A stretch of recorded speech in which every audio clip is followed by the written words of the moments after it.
அனைவருக்கும் காலை வணக்கம். குரு பிரம்மா, குரு விஷ்ணு, குரு தேவோ மகேஸ்வர, குரு சாட்சா பரபிரம்மம், தஸ்மை ஸ்ரீ குருவே நமக. குரு வாழ்க, குருவே துணை. தாய் தந்தையர் பாதத்தை தொட்டு வணங்கி, குலதெய்வத்தை பாதத்தை தொட்டு வணங்கி, என் குருமாருடைய பாதத்தை தொட்டு வணங்கி, இன்று ஆன்மீகத்தில் தினம் ஒரு நிகழ்ச்சியில் நாம் பார்க்கக்கூடிய நட்சத்திரம் அனுச நட்சத்திரத்தை பற்றி பார்க்க போகிறோம். அனுச நட்சத்திரம் அப்படின்னா சனி பகவானுடைய நட்சத்திரம் அப்படின்ற பொருள் இல்லையா? அனுச நட்சத்திரம்னா சனி பகவான் தான் அந்த நட்சத்திர அதிபதி அப்படின்னு நம்ம சொல்கிறோம். அப்போது இதனுடைய அதிதேவதை யார் அப்படின்னு பார்த்தீங்கன்னா லக்ஷ்மி தேவி. அனுச நட்சத்திரத்துடைய அதிதேவதை லக்ஷ்மி தேவி நம்ம சொல்கிறோம். அப்போ லக்ஷ்மி தேவியை நம்ம வழிபாடு செய்கிறதுனாலே மிகப்பெரிய யோகத்தை நம்மளால் அடைய முடியும் அப்படின்ற ஒரு சூழ்நிலையும் இதில் இருக்குது இல்லையா? அப்போது இதில் ஒரு மிகப்பெரிய ஒரு வெற்றியாளரோ இல்லை மிகப்பெரிய ஒரு ஆன்மீகவாதி யார் இருக்கிறாங்க அப்படின்னு பார்க்கும்போது மகா பெரியவர், காஞ்சி மகா பெரியவர் பிறந்த நட்சத்திரமும் அனுச நட்சத்திரம் தான். அப்போது அவர் எவ்வளோ பெரிய விஷயம், மகா பெரியவர் பார்த்தா எத்தனை ஞானத்தையும் எத்தனை விதமான ஒரு ஆன்மீக சிந்தனை கொண்டவர்கள். அவரே பிறந்த நட்சத்திரம் பார்த்தீங்கன்னா இந்த அனுச நட்சத்திரம். அப்போது அனுச நட்சத்திரத்தினால நம்ம எந்த ஒரு சுபகாரியங்கள் செய்கிறதா இருந்தாலும் மிகப்பெரிய ஒரு வெற்றி அடைய முடியும் இல்லையா? அப்போது இதில் என்னென்ன சிறப்புகள் இருக்குதுன்னு நம்ம பார்க்கலாம். இதில் பார்த்தீங்கன்னா நீதிபதி போல் பேசுவார்கள். அனுச நட்சத்திரக்காரர்கள் எப்பவுமே நீதிமான், ஏன்னா சனி பகவானே நீதி தர்ம தேவதை அப்படின்னு நம்ம சொல்கிறோம். அப்போது நீதிபதி போல் எந்த ஒரு விஷயத்தையும் இருந்தாலும் யாருக்காகவும் தலை வணங்காமல், யாருக்காகவும் தலை சாய்க்காமல், நேராக இது உண்மை இது பொய் அப்படின்னு ரெண்டையுமே நேருக்கு நேராக பேசக்கூடிய நட்சத்திரக்காரர்கள் இந்த அனுச நட்சத்திரக்காரர்கள். இவங்க மருந்து கடை அல்லது பார்த்தா மருத்துவராக இருப்பது அல்லது அதுக்கான படிப்பும் படிப்பாங்க. அனுச நட்சத்திரம் ஒரு குழந்தை பிறந்திருக்கு அந்த வீட்டில் அப்படின்னு பார்க்கும்போது அந்த வீட்டில் இருக்கிறவங்க யாராச்சும் மருந்து கடை வைக்கிறதோ இல்லை மருத்துவருக்கு தேவையான படிப்பு படிக்கிறதோ இல்லை ஒரு மருத்துவராகவே இருக்கிறதோ இது மாதிரியான சூழ்நிலைகளும் அந்த குடும்பத்தில் அவருக்கு ஏற்படுத்தி கொடுக்கும் அப்படின்னு நம்ம எடுத்துக்கலாம். யார் தவறு செய்தாலும் நேருக்கு நேர் சொல்லி அந்த தவறை சுட்டி காட்டக்கூடிய திறமை கொண்டவர்கள் தான் இந்த அனுச நட்சத்திரக்காரங்க. அது யாரானா இருக்கட்டும், தன்னோட வயதில் மூத்தவராக கூட இருக்கட்டும், அவர் செஞ்சது தப்புனா தப்பு தான் அப்படின்னு பார்த்தீங்கன்னா சரியான முறையில் தப்பை சுட்டி காட்டக்கூடிய ஒரு அமைப்பாற்றல் கொண்டவங்க இந்த அனுச நட்சத்திரக்காரர்கள் தான். அந்த அனுச நட்சத்திரக்காரர்களுக்கு எதுவாக இருந்தாலும் தர்மத்தை நிலைநாட்டக்கூடிய சூழ்நிலையில் தான் அவங்க எப்போவுமே பேசுவார்கள். எப்பொழுதுமே எதையும் சிந்தித்து கொண்டே இருக்கக்கூடிய சூழ்நிலை இவங்களுக்கு ஏற்படுத்தி கொடுக்கும். எப்போ பார்த்தாலும் ஏதாச்சும் ஒரு சூழ்நிலை, வருங்காலத்தை பற்றி சிந்தனை செய்து கொண்டே இருக்கக்கூடிய சூழ்நிலைக்காரர்கள் யாருன்னா நம்ம அனுச நட்சத்திரக்காரர்கள். இவங்க தெய்வ பக்தி அதிகமாக உள்ளவர்களாக இருப்பார்கள். எந்த ஊருக்கு போனாலும் எந்த ஒரு விசேஷத்துக்கு போனாலும் முதல்ல அந்த தெய்வ வழிபாடு செஞ்சுட்டு தான் அந்த விசேஷத்தில் முதல்ல கலந்துக்கக்கூடிய சூழ்நிலை இவங்களுக்கு ஏற்பட்டுருக்கும் அப்படின்னு நம்ம எடுத்துக்கலாம்.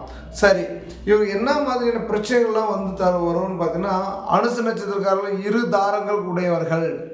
வாழ்க்கையில் பார்த்தீங்கன்னா 2 திருமணம் செய்யக்கூடிய ஜாதக அமைப்பு இந்த அனுச நட்சத்திரக்காரர்களுக்கு உண்டு.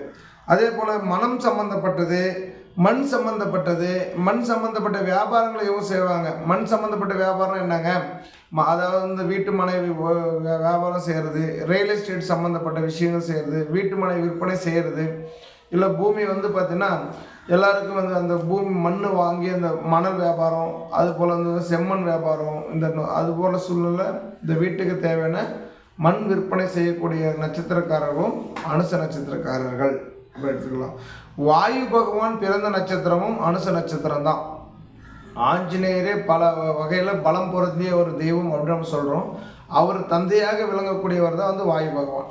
அப்போ அந்த வாயு பகவானே பிறந்த நட்சத்திரம் என்னன்னு பார்த்தீங்கன்னா நம்ம அனுச நட்சத்திரம் அப்படின்னு நம்ம எடுத்துக்கலாம். விஸ்வாமித்திரன்னா பல கர்மங்களையும் நம்முடைய கர்ம வினைகளையும் முன்னோர்கள் செய்த பாவங்களையும் நிவர்த்தி செய்யக்கூடிய தெய்வமாக இருக்கக்கூடியது விஸ்வாமித்திரர்.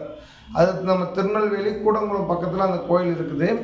வாய்ப்புகள் கிடைச்சா வாழ்க்கையில் ஒரு டைம் ஆகிட்டு போயிட்டு வாங்க. இந்த விஸ்வாமித்திரரை வணங்கி வர்றதுனால நம்ம செய்த முற்பிறவில் செய்த பாவ தோஷங்கள் எல்லாமே நிவர்த்தி செய்யக்கூடிய அமைப்பாட்டில் ஏற்படுத்தி கொடுக்கக்கூடியவர்கள் நம்ம விஸ்வாமித்திரர் அப்படின்னு நம்ம எடுத்துக்கலாம். அதே போல் இவர்கள் அசைவ உணவை தவிர்த்து கொள்வது மிகவும் வாழ்க்கையில் மேன்மைகளை உருவாக்கி கொடுக்கும். அசைவ உணவு என்பது ஒரு குறிப்பிட்ட காலத்துக்கு மேலே இவங்க எடுத்துக்கொள்ளக்கூடாது. அப்படி எடுத்தார்கள் என்றால் உடல் சம்பந்தப்பட்ட பிரச்சனைகள் அவங்களுக்கு அதிகமாகவே உருவாக்கி கொடுக்கும். சிவ வழிபாடு இவங்க வாழ்க்கையில் மேன்மை தரணும் அப்படின்னா சிவ வழிபாடு செய்கிறதுனால ராமேஸ்வரம் போகிறதோ, காசிக்கு பார்த்தீங்கன்னா மாதாவிடாய் பிரச்சனைகள் அப்படின்றது இந்த நட்சத்திரக்காரங்களுக்கு வரக்கூடிய சூழ்நிலை ஏற்படுத்தி கொடுக்கும். பெண்களுக்கு இந்த மாத பிரச்சனை, இந்த தீட்டு பிரச்சனைன்னு சொல்லுவோம் இல்லையா, அது வந்து அதிகமாகவே இருக்கக்கூடிய நட்சத்திரக்காரர்கள் தான் இந்த அனுச நட்சத்திரக்காரர்கள் அப்படி எடுத்துக்கலாம். பற்கள் சமச்சீராகவே இருக்காது. அதாவது நம்ம தெய்வத்தால் வந்து பார்த்தோன்னா படைக்கப்படாத ஒரே ஒரு மனித உறுப்புல இருக்குது அப்படின்னு பார்த்தீங்கன்னா அது பல்லு தான் இல்லையா. அந்த பல்லு வந்து சரியாக நேராக ஒரே சில பேர் பார்த்தோன்னா கரெக்டாக ஆர்டராக இருக்கும். அதுபோல் இருக்காமல் முன்ன பின்ன இருக்கக்கூடிய பற்கள் யாருக்கு இருக்குன்னு பார்த்தீங்கன்னா இந்த அனுச நட்சத்திரக்காரர்கள் அப்படின்னு நாம் எடுத்துக்கலாம். இரும்பு சம்பந்தப்பட்ட தொழில் செய்கிறதுனால மிகப்பெரிய வந்து ஒரு வெற்றியும் ஏற்றமும் இவங்களுக்கு தரும். இரும்பு சம்மந்தப்பட்டது என்ன, வண்டி வாகனங்கள், இந்த கம்பி, இந்த பழைய இரும்பு, இது மாதிரியான தொழில் இவங்க செஞ்சாங்க அப்படின்னா அது மிகப்பெரிய வெற்றியும் ஏற்படுத்தி கொடுக்கக்கூடிய சூழ்நிலை இவங்களுக்கு ஏற்பட்டு கொடுக்கும். சரிங்க, இது எல்லாமே நம்ம பார்த்துட்டோம். நம்ம அதிர்ஷ்டமான தேதிகளை நம்ம பார்க்கலாம் இல்லையா. அப்படி பார்க்கும்போது இந்த அனுச நட்சத்திரக்காரங்களுக்கு அதிர்ஷ்டமான தேதிகள் என்னன்னு பார்த்தீங்கன்னா 1ஆம் தேதி, 4ஆம் தேதி, 9ஆம் தேதி, 10ஆம் தேதி, 13ஆம் தேதி, 22ஆம் தேதி, 28ஆம் தேதி, 31ஆம் தேதி. இது போன்ற தேதிகளில் இவங்க எடுக்கக்கூடிய ஒவ்வொரு முயற்சிகளும் அவங்களுக்கு வெற்றியை கொடுக்கும். அதே மாதிரி அதிர்ஷ்டமான நட்சத்திரங்கள் ஆயில்யம், மகம், பூரம், உத்திரம். இந்த நட்சத்திரம் வந்து பார்த்தீங்கன்னா வாழ்க்கையில் மிகப்பெரிய ஒரு அதிர்ஷ்டத்தை கொடுக்கக்கூடிய நட்சத்திரமாக இருக்குது. அதிர்ஷ்டமே இல்லாத நட்சத்திரம் என்னென்னா, அந்த வாழ்க்கையில் வாழ்நாளில் எப்பொழுதுமே இந்த நட்சத்திரனால எதுவுமே நான் தொடங்கவே கூடாத நட்சத்திரங்கள் என்னென்ன அப்படின்னு பார்த்தீங்கன்னா திருவாதிரை, மிருகசீரிடம், புனர்பூசம். இந்த 3 நட்சத்திரம் வரக்கூடிய நாட்களில் எந்த ஒரு சுபகாரியங்களும் நாம் தொடங்கக்கூடாது. சரி, அதிர்ஷ்டமான திசைகள் என்ன அப்படின்னு பார்க்கும்போது தென்மேற்கு திசை வாழ்க்கையில் மிகப்பெரிய ஒரு யோகத்தை கொடுக்கக்கூடிய திசையாக உங்களுக்கு அமையும். இது வரைக்குமே இந்த அனுச நட்சத்திரத்தை பற்றி எத்தனையோ விஷயங்களை நான் பார்த்துட்டோம் இல்லையா. அப்போது இந்த அனுச நட்சத்திரக்காரர்கள் எது ஒரு காரியத்தை செய்தாலும் அது சிறப்பாக இருக்கும் என்று சொல்லி இந்த தினமொரு நிகழ்ச்சியை இத்துடன் நிவர்த்தி செய்து கொள்கின்றேன். நன்றி, வணக்கம்.